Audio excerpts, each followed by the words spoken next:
Your academic comeback starts now. Here's the plan.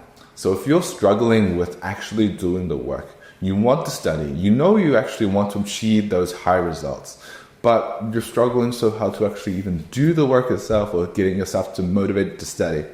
I completely understand because that's what I used to be. I went from like a YouTube little addicted boy into someone who can work consistently, study hard, you can actually do the work. And that's allowed me to get these results in my A-levels, allowed me to graduate high school early and breeze through university. Here's something that I want you to understand. Most of the time, your grades are a reflection of your personal life. If you have an issue with your personal life, an issue with your relationships, an issue with your mental health, then that will affect your grade naturally, wouldn't it? If you have a good, stable personal life, then it will be easy for you to study. It'll be easy for you to get those high grades, and it'll be easy for you to actually achieve those grades. So what I did, instead of listening to some of those study YouTubers who just tell you to study, and like being like having like the Asian parent mindset, which was just like, oh yeah, just study, right? Just study more, right? When I struggled to actually get myself to study.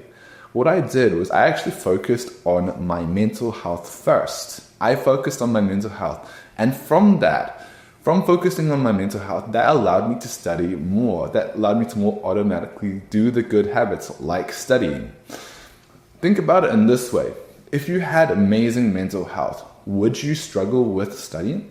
If you had amazing mental health, you were truly fulfilled, happy, smiley, do you think you'd struggle with scrolling on your phone?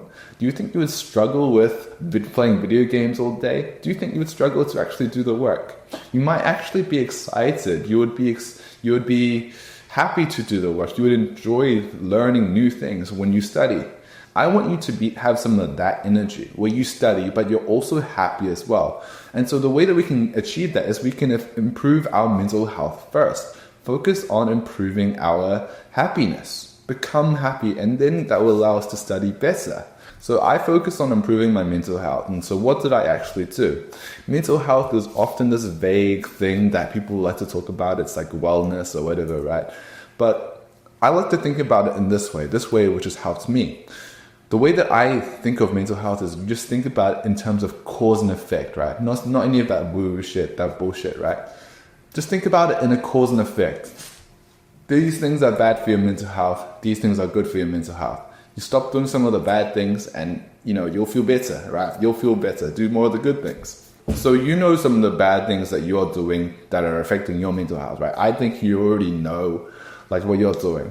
You are scrolling on your phone all day. You're comparing yourself to all these people on Instagram. You're playing video games all day and not seeing the sun at all, right? You're spending your entire life and your entire day on screens, right? That can't be good for your life. That can't be good for your mental health, obviously. And so what we got to do is we got to do less of that and do some of the good habits. More uncomfortable, but maybe less stimulating habits, like going outside and meeting your friends outside. Like, for example, reading some books or practicing a new skill like instruments or art or something like that, right? Something that would be a good one, especially studying. As you do more of these habits, you'll naturally improve your mental health. You do less of these, fun activities that a lot of people like to say that if you do less of the fun habits, you'll actually have a more fun, happy, enjoyable life in reality. Because if you've been doing well and doing some of these good habits, you've been starting to shift away to these good habits. You'll see progress and you'll start to live a more fulfilled, happy life because you'll see progress in other areas of life. Start to feel that fulfillment. And that's much stronger than any kind of fleeting happiness that comes from like scrolling on your phone. So this entire idea of shifting away from bad habits to good habits is the dopamine detox. Where we shift away from these stimulating, mental health reducing bad habits that we know are kind of bad for you. Don't bullshit me. It's like the screens, right? Your mum was right. It is the screen. And shift away from that and onto more positive, good habits. And not just studying itself, right? Not just studying, but just in a general day-to-day life, right? Where even in your free time, you start to replace that screen time with more positive habits, like going to the gym, like messaging your friends, reading some books. This is the transformation that's gone on in my life, where I have started to replace those screens with with more of these positive habits. And naturally, this meant that I was able to study more. I was more able to study consistently. And I started to enjoy studying more because I was less stimulated all the time. All these activities, these bad mental health activities, they draw us in because they're so stimulating. It's so stimulating to keep doing this, and it's so addicting, right? It's so stimulating up here. But then when you try and go to actually study, it's kind of like this kind of stimulation down here relative, right? So it feels bad, it feels boring, I don't like it, right? But it's that contrast that makes it feel so bad, right? Studying itself is not actually that boring. If you actually had good attention spans, if you actually didn't have like a fried attention span, then you probably would enjoy studying a lot more than you actually do right now. So I'm basically telling you to have less fun, right? So that you can study more, that you can automatically study more. Well, yeah, basically I am, but at the same time, you actually won't have less fun overall. Because the thing about fun and happiness is that if you do a lot of these bad habits, you'll get those spikes in stimulation and fun.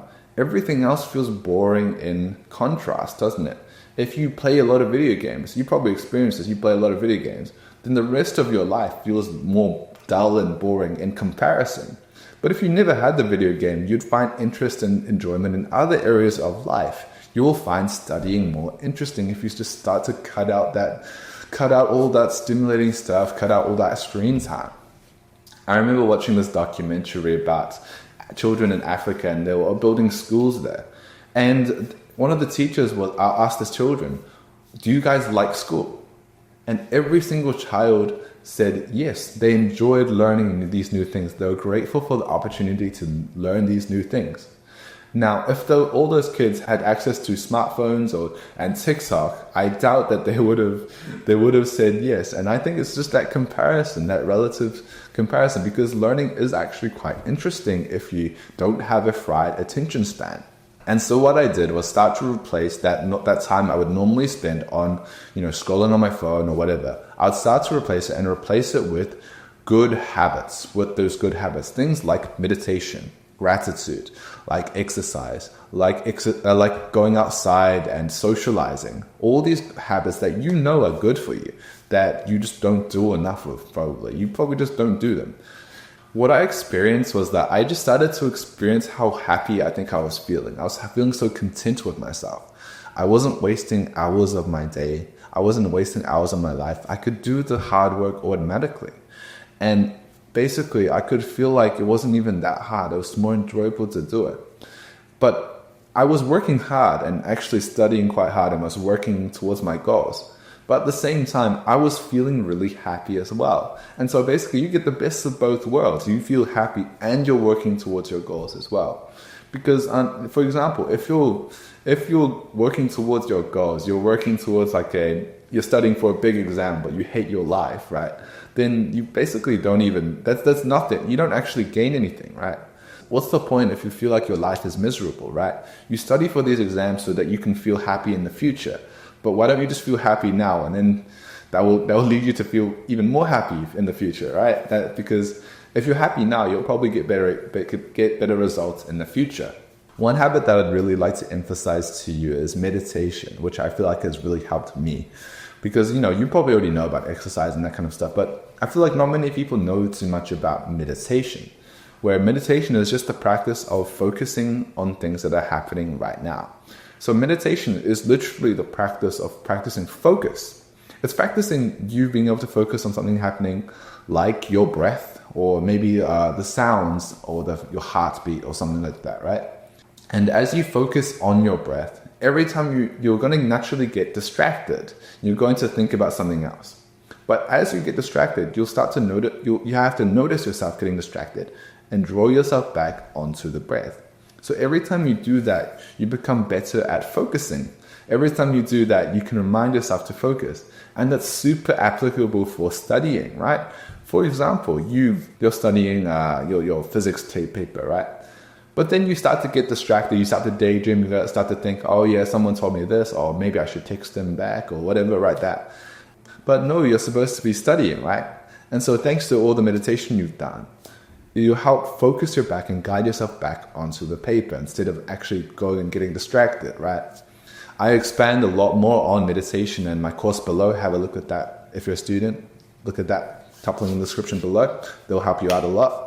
But meditation is basically the practice of focusing. It is just the practice of focusing, and it's improved my focus so much.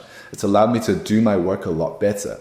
And genuinely, meditation just creates happiness. I don't know what the science is exactly about this, but meditation and thinking grateful thoughts and those kind of things literally just create happiness and stillness and just like peace.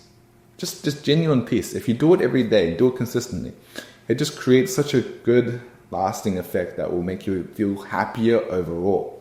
And so all these ideas sound great, right? Yeah, replace my bad habits with the good habits. Yeah, fucking obvious, right? But how do I actually do it? Because I'm sure you've probably tried this before, you've tried to do this, but I'm proposing something really even drastic, right? I'm proposing you basically remove almost all your bad habits, pretty much all your bad habits. And then you'll start to live this like dopamine detox lifestyle, which will help repair your life, and then you'll basically be able to study easily as well.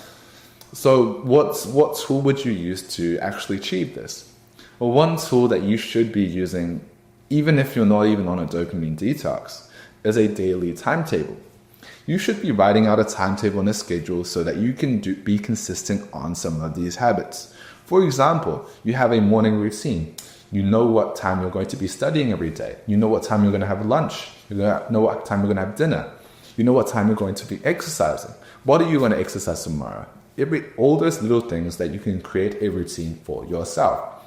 You should know when you wake up. You should have a bedtime. Honestly, there are so many disorganized people that don't have bedtimes, that don't have wake-up times. And it makes their life so disorganized and stressful. If you just have a simple timetable that you can stick to, that you can just do, right? You can just follow it and not have to think about what you have to do and not have to waste so many times deciding what to do. It's not waste so much brain power on that. If you can just do the timetable and just try and follow it as best as you can, then naturally you're going to create this routine that your body will do. So it'll become easy for you to do the hard task, right? For example, me, every single morning, I meditate 20 minutes. I've done that for weeks now, so when I wake up, naturally, I just go and meditate. And it's easy for me to meditate. But if I decide to randomly meditate at like 3 p.m., it's going to be hard. I'm going to struggle to do it. Thanks to this daily routine, it's made it so easy for me to automatically do the habit.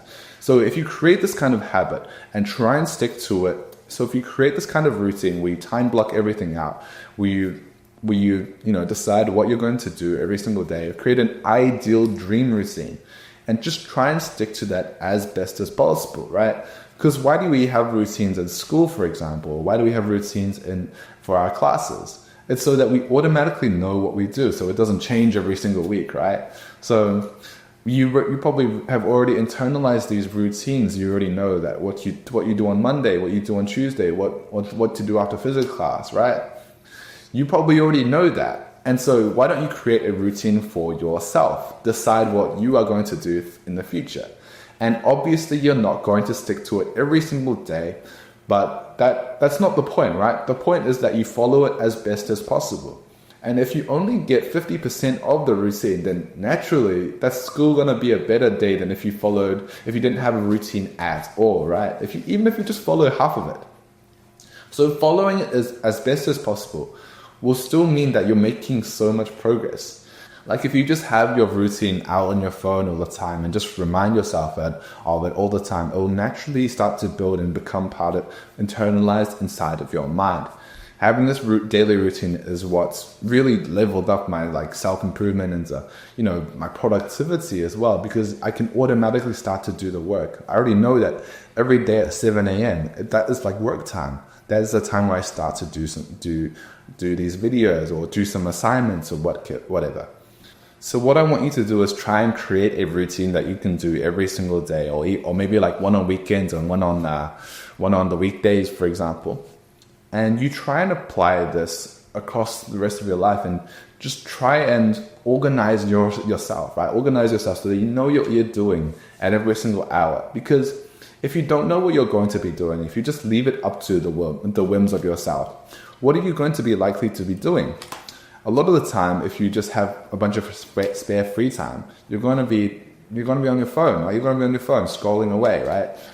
What we're going to do is we're going to give ourselves some things to do so that we're not on our phone all the time. Give ourselves something better to do.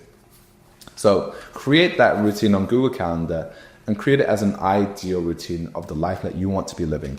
And just try and live that life as much as possible. Do those mental health habits, meditation and gratitude and exercise and all those kind of things, and just schedule them in. Put them in every single day. Try and make it as consistent as possible. And truly, I think this is one of the steps which is helping lock in so much. Just quickly, if you're an A-level or IGCSE student and you want some extra help, have a look at the top link in the description below. I have a course where I explain everything I know about this course. And truly, I think it's going to be really helpful for you. Thanks for watching, guys. Start your academic comeback today. Thank you. Bye-bye.